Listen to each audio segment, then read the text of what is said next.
एक एक मिनट के लिए अगर वो व्यक्ति फ्री नहीं है, एक मिनट वो अपने स्वांतस्तम ईश्वर के साथ नहीं बैठ सकता, तब ये भीतर की उपज कहां से आएगी? ये महाराज शास्त्र देख के नहीं पढ़ना पड़ता, ये उस एक में कुछ समय के लिए जो अंत किया है, जो बैठे हैं साधना करके, ये वो उसका प्रसाद निकल करके आ रहा है। कभी समय मिलता था तो कथाओं में जाकर के गुरुओं के चरणों में बैठ करके जो संग्रह करते थे उसे पचाते थे। अभी ज्ञान की कमी नहीं, इस व्हाट्सएप पे एक यूनिवर्सिटी पूरी खुली हुई है, जितना ज्ञान चाहिए, लेकिन कितनी अच्छे अच्छे ज्ञान की चीजें डालते हैं, कोई देखता है क्या?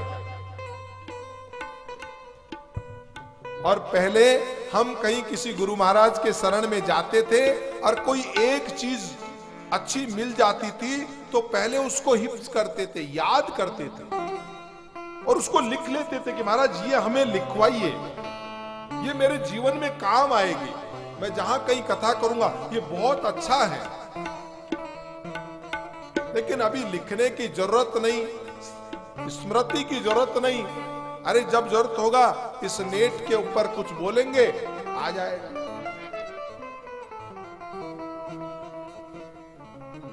ये संग में रहना, ये भयभीत व्यक्ति की निशानी है। अरे संग तो अपने आप बनता चलेगा, हम तो अकेले ही चले थे जानिबे मंजिल, हम तो अकेले ही चले थे जानिबे मंजिल, फिर लोग मिलते गए और ये कारवा बनता गया, फिर ये लोग मिलते गए और ये कारवा बनता गया। हमें संघ की जरूरत कहां?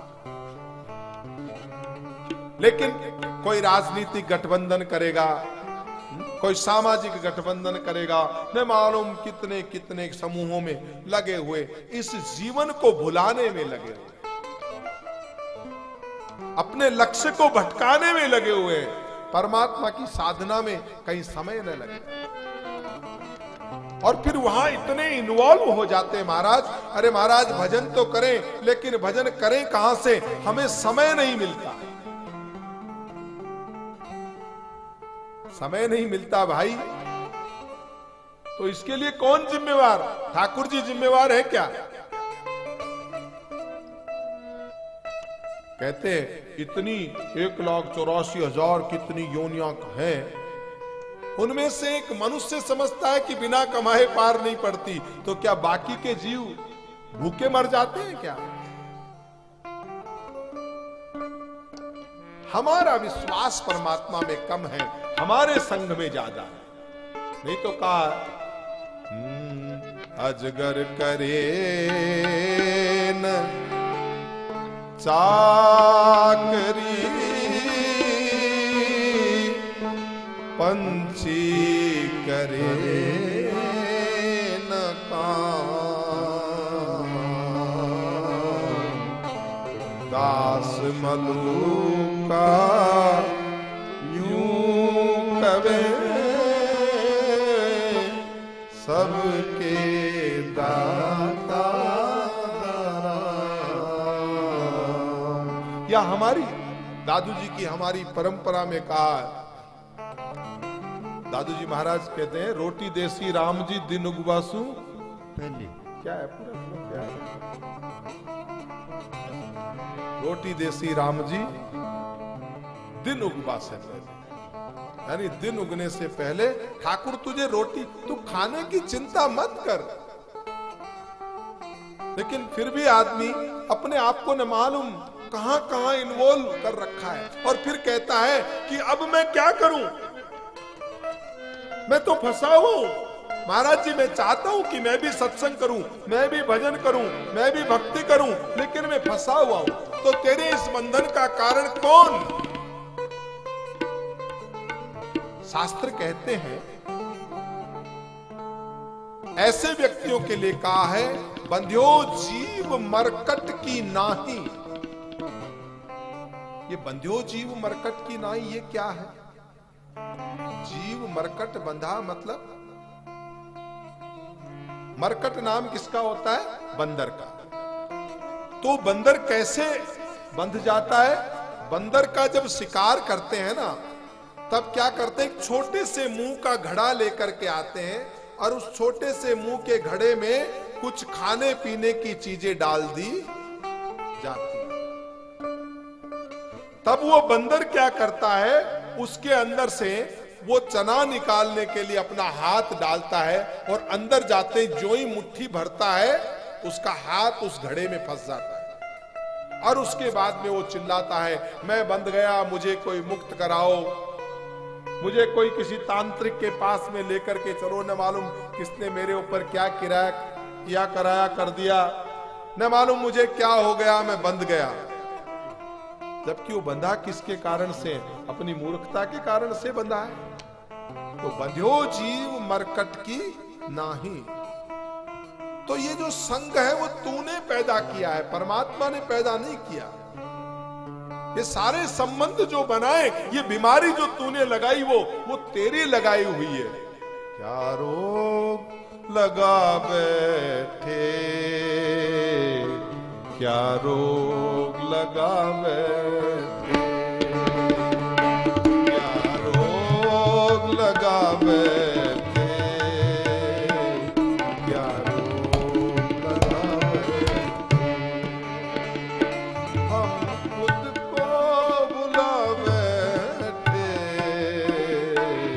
क्या रोग लगा बैठे, क्या रोग लगा बैठे। अब ये हमारा तो भीम प्लासी का माहौल बना हुआ है, हालांकि ये गाना तो दूसरी राग में है, लेकिन अब हमारा तो एक ही राग बहुत है। अनेकानेक में फंसने के बजाय जो चल रहा है वही तो ठाकुर कहते, तू संग्रामा इन राम को रीझ भजो चाहे कि। तो महानुभाव, हम चर्चा कर रहे हैं वर्ण नाम अर्थ संग में जहां हम अटके हुए हैं। वर्णा नाम अर्थ, संघा नाम, रसा नाम। पांचवा बंधन है वो रस है, काम रस है। और ज्यादातर तो काम का जो रस है, वासना का जो रस है, उसी में व्यक्ति भटका हुआ है।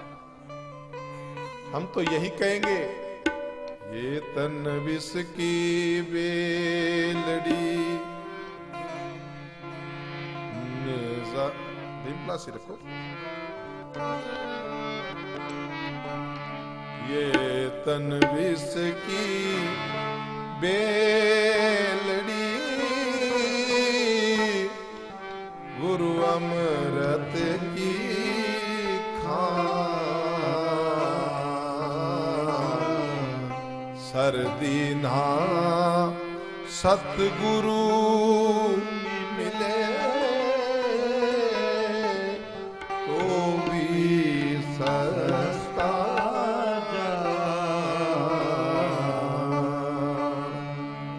अरे विषयों से कोई बोलता है महाराज अभी तो जवानी है, कुछ भोग ले फिर मुक्त हो जाएंगे।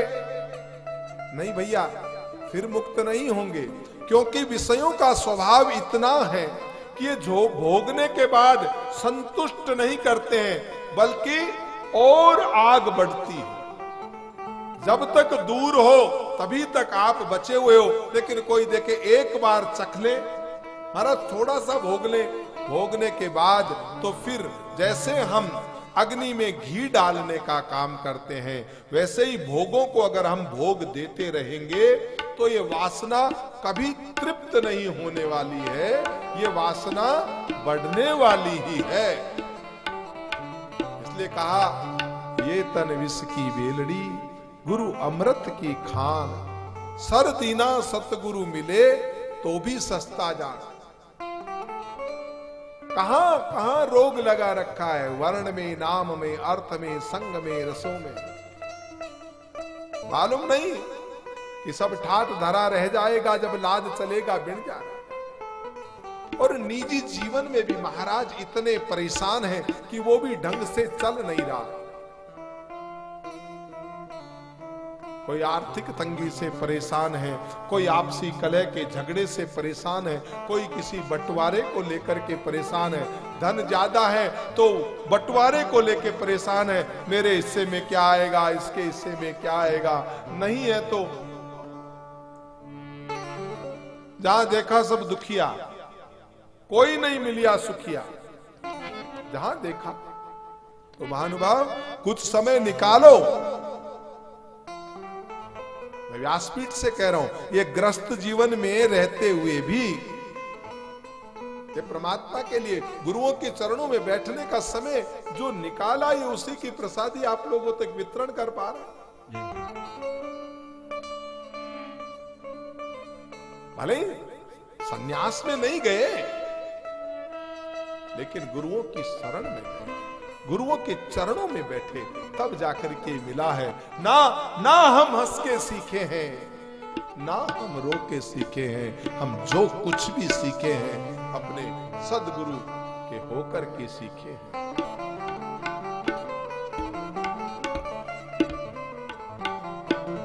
और ऐसे जब गुरु शक्तिपात करते हैं ना, तो द्वार दया का जब तू खोले, पंचम स्वर में गूंगा बोले। इसीलिए हमने आप सब लोगों के आग्रह के ऊपर अभी हमने ये प्रयास किया। सब लोग चाहते थे महाराज जी 5 दिन बिल्कुल घर परिवार से दूर, कोई चिंता न करनी पड़े। इसीलिए हम पुष्कर में ये पंच कल्याण शिविर जो है 5 दिवसीय, एकादशी से लेकर के अमावस्या तक, ये हम इसीलिए रख रहे हैं। आपको कुछ चिंता करने की जरूरत नहीं। समय पे नाश्ता, समय पे खाना, आप सिर्फ भजन कीजिए। वो सुबह उठते ही फिर योगा, फिर ध्यान, फिर सत्संग, संत दर्शन, और वो पुष्कर की पुण्य भूमि, ब्रह्मा जी का, जगत पिता ब्रह्मा जी का मंदिर, और पुष्कर के घाट पे जहां पितरों की मोक्ष के लिए एक तर्पण का कार्यक्रम, विद्वान पंडितों द्वारा सामूहिक तर्पण का कार्यक्रम, ये समस्याओं का नामो निशान नहीं रहेगा। राम कथा सुने और पितरों का तर्पण हो जाए तो आपके जीवन की बाधाएं स्वतः ही समाप्त हो जाएगी।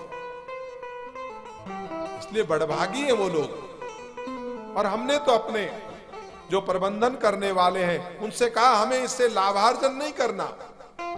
हमारे यहाँ पे जो शिविरार्थी पंच कल्याण शिविर के लिए आए, वो ये कहे कि नहीं, ये जो शुल्क अभी हमने दिया है वो महाराज ने बिल्कुल इसमें घाटा ही लगा होगा, बल्कि हमें घाटा लगने वाला नहीं। हमें घाटा लगे तो हम ठाकुर जी से कह के कुबेर का ट्रांसफर करवा दें। तो महानुभाव समय निकाले, और ये पुष्कर में हमारा जो 5 दिवसीय जो कार्यक्रम है, एक बहुत सुंदर कार्यक्रम है, जिसके अंदर आपको संत दर्शन, जिसके अंदर आपको भगवान श्री राम की राम कथा, जिसमें आपको योग, जिसके अंदर आपको ध्यान की विभिन्न प्रक्रियाएं, और उसके अलावा मंत्रों द्वारा गुरु दीक्षा, शक्तिपात, नामदान, और उसके साथ में आपको पुष्कर के पवित्र घाट के ऊपर अपने बुजुर्गों का, अपने पूर्वजों का तर्पण करने का अवसर भी मिलेगा, और पूरी सुविधा के साथ। हमने यही एक तय किया कि एक कमरे में सिर्फ 2 ही लोग रहें। सीताराम सीताराम सीता राम, सीताराम सीताराम।